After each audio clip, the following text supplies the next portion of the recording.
this video, I am going to allow us to experience the art of crafting a glaze. I have a glaze recipe for one of my signature colors or glazes, Kilian gray, and that's what we're going to be mixing today. To start off with, we're talking about equipment. When we approach glaze crafting, we need to have several things to accomplish. First of all, as you may know, you need to have your site prepared. You need to have your surfaces wiped down from any residues, especially if you're working in your clay studio. You need to have everything dusted down, everything cleaned. Several things that I use when I mix up glazes. I have about 6-quart stainless steel bowl. I have just a kitchen sieve. I brought these online on Amazon, these flour or candy scoops. And they're relatively cheap, and I just brought a couple packages of them, and I use them in my 3-gallon buckets that I store my dry glaze elements in, also known as chemicals. Chemicals to sound really not user-friendly, and it scares people when you say chemicals, but we are talking about earthen elements, so I call it elements.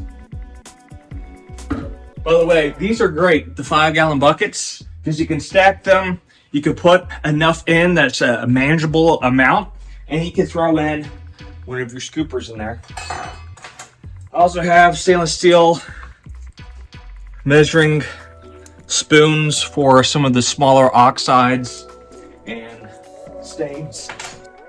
And I have a mixer attachment for a drill.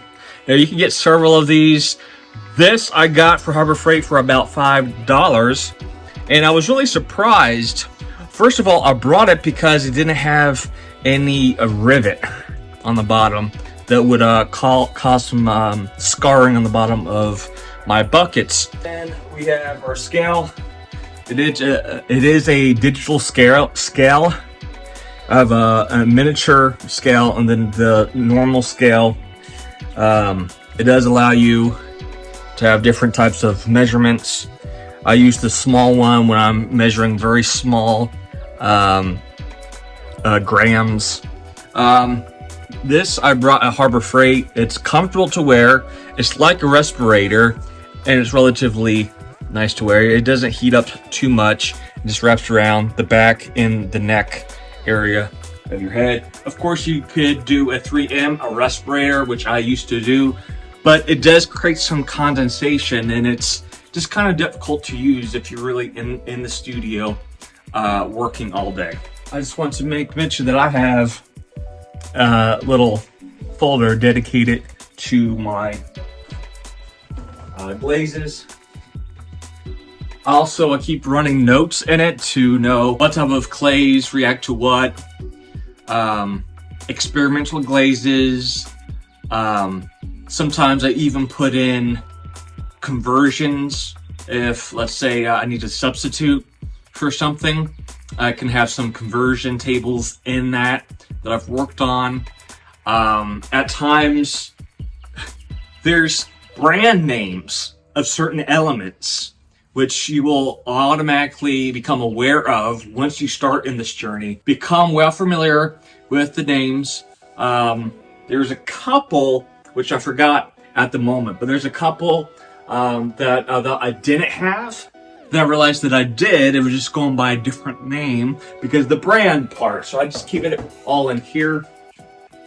Flint, by the way, if a recipe calls for flint, it's really 200 mesh silica.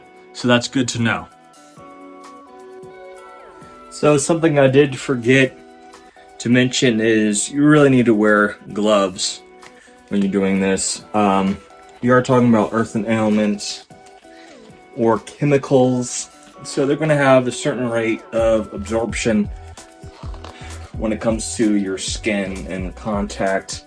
So go ahead and just get some gloves. When you mix glazes, or when you're about to, Figure out what type of volume of a batch you're going to do, and then make sure that you calculate how many grams of each that you need of each element, so you can take stock of inventory and see if you can truly make that much. Well, I did that, and then I forgot that I had since then doubled that and didn't go back and recalculate. So Mr. Kilian now has to either wait to buy what did I run out of? The Imperial frit, or try to make a substitute. Substitute is never a full substitute. It's always going to be weaker, and it's always going to depend on the overall structure of the clay, or the glaze recipe. What you do when you run into that situation, yeah, there's a lot of articles and whatnot out there, and there's a lot of experienced potters giving out knowledge, but then you have unique glazes. If you're making your own like me, that's going to be completely different. So you really need to focus not so much on grams when it comes to, the basics of substitution, but you're also looking at the molecular level of what you're substituting and the makeup of the whole glaze itself. So I've done that with incredible software that I had not realized existed until recent, and it's called Tony Hansen's software, and it allows you to pick an element or pick elements, overall structure as well of glaze, and then find the best substitute, either element or two or a whole plethora of elements to substitute that one. So that's what I have here, and I'm going to do that, and then afterwards I'm going to sieve all of my glaze compounds that are in that dry bucket, and then I'm going to sieve that into a 5-gallon bucket that's filled with 2.5 gallons, and then mix. So when I mix, that's when you're going to see me next, which is now. Okay, so a gram balanced must equal 100 when added. This is what I mean. Let's say, which I am, I'm working on my Kilian gray, and I'm going to mix Guernsey borate, and I have about 1, 2, 3, 4, 5. I have 5 elements in my recipe, and I should be able to add up all the grams and it equal 100 grams. This is the unit. 100 grams is the unit in which we're going to measure the volume on. It's just an easy way to start to think about recipes, because you're not always going to have or want a 5 or 3 gallon batch, especially if you're doing a test sample. Now, if you're doing a test sample, right, the smaller the volume of the glaze that you're mixing, the larger amount of margin of error there is, because each gram and milligram is going to take so much more of a percentage of that small conversion. So be aware of that. Usually when I'm doing like a test glaze, I'll at least make about 2 pints. So that's something to keep in mind. A good recipe should always equal at the end 100 grams. Now, there's tons out there that don't equal exactly 100. And one of the reasons is because you have to consider oxides and stain. Oxides and stains don't get to be included in the 100 grams. Kind of think of it as a burger with fries or chips. You buy the burger, but the sides just come along with it, okay? They don't really count. Then again, if you were to eat the fries and the hamburger, that's of course more calories. And technically, the glaze has more calories, but they don't get to be included in our main course meal. A lot of times you just find it to be like 1%, 2%, sometimes 5%, and sometimes even 1/4%. As a general rule of thumb, for 1 pound of dry glazed powder, use about 11 ounces of water for dipping glaze. So if you're gonna dip your wares, it's probably a good start to use 11 ounces of water per dry powdered glaze. 7 ounces of water for brushing glaze.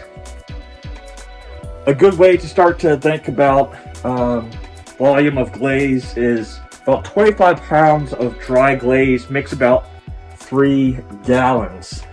So we're gonna go down this together. We got Grizzly Borate, Custer Feldspar, Frio Frit, Ball Clay, Flint. Then we have cobalt oxide, iron red oxide, titanium dioxide.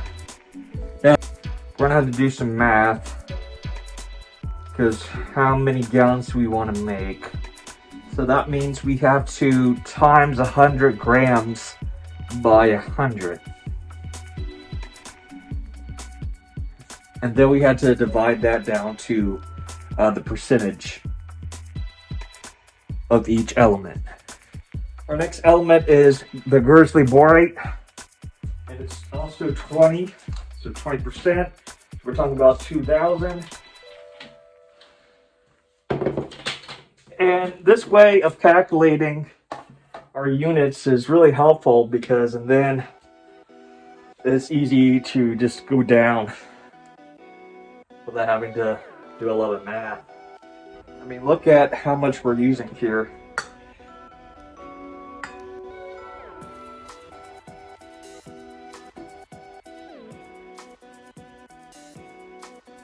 This is why it's so important to weigh out or make sure that you know how much you have, because it's just terrible to run out. Okay, so this is my 2,000 grams.